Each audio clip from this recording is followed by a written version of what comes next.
Bonjour à tous et bienvenue sur ma chaîne. Pour cette première vidéo, je vous emmène à la découverte d'une bataille qui eut lieu en 510 avant JC.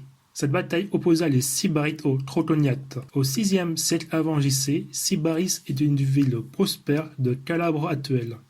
Tellement prospère que ses habitants laissèrent une expression à la hauteur de leur réputation, être mou comme un Sybarite.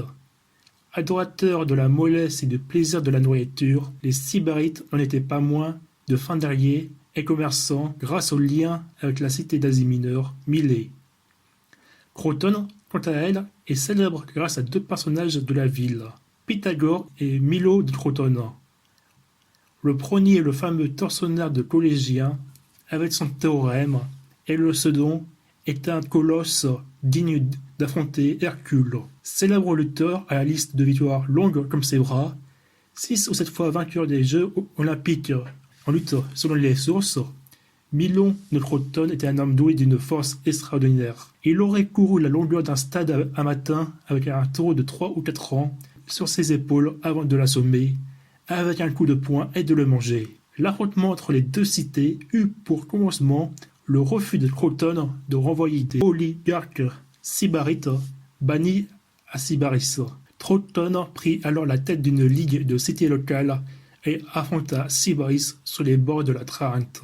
Selon les sources antiques, l'armée de Crotone, commandée par Milo de Crotone, rassemblait environ 100 000 hommes contre 300 000 Sybarites. Les Sybarites furent massacrés lors de la bataille. Comment? Les Sybarites étaient réputés pour le dressage de chevaux. Les chevaux Sybarites étaient habitués à obéir et à danser sur un air de flûte précis. Les Crotoniates utilisèrent cet air pour mettre la pagaille dans les rangs Sybarites. Lors de leur charge, ils ne rencontrèrent presque aucune résistance et purent massacrer à leur guise les Sybarites. Sybaris fut détruite et rasée par la suite.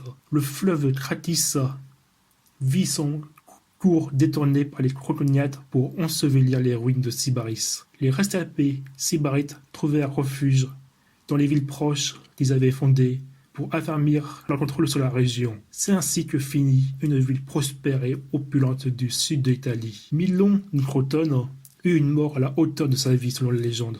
Devenu vieux, il traversa l'Italie et vit un jour un chêne abattu et entrouvert.